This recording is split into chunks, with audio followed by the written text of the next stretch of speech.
Every year, many neighborhoods in New York City are affected by gentrification, displacing thousands of residents. An entrepreneur and Brooklyn native, Mike Graves, has lived in Flatbush most of his life.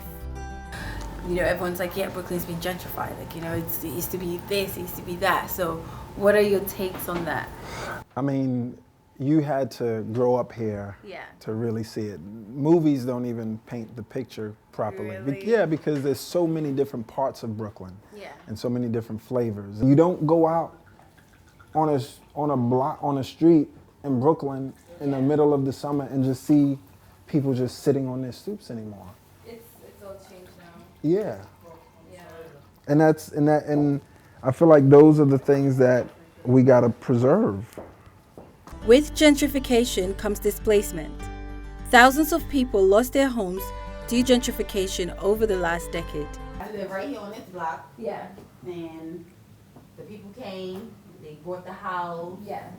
They did some other illegal scamming stuff with it. And then the house, next thing you know, was worth $1 million being sold.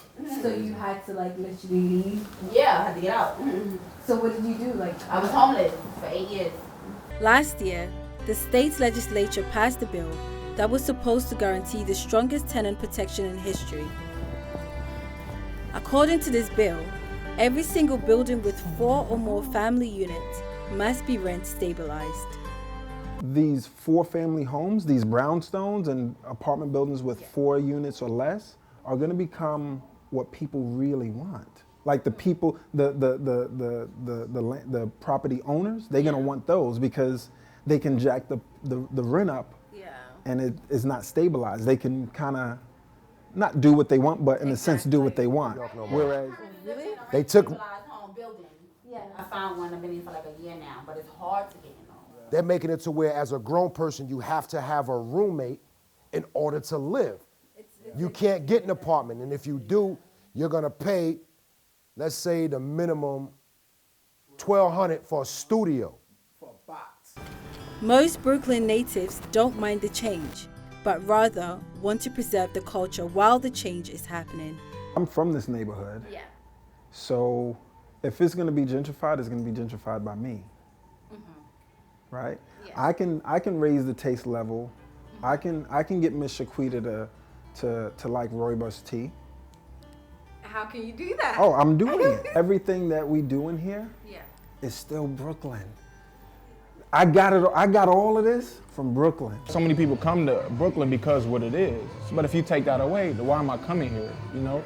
Honestly, if Brooklyn wasn't what it was, I wouldn't have moved to Brooklyn. Change will always be a part of our lives, and it's something we have to learn to accept. However, in the process of change, we should make sure that nobody gets hurt and the culture is preserved. Anybody from other places, they're opening businesses in our neighborhoods, not giving the people in the neighborhoods opportunities to work in their neighborhood, and then they're not giving nothing back to the neighborhood. For us, this is Brooklyn. This is not the new Brooklyn. This is not the old Brooklyn. This is Brooklyn for us, right? This is our first. This is what we experience.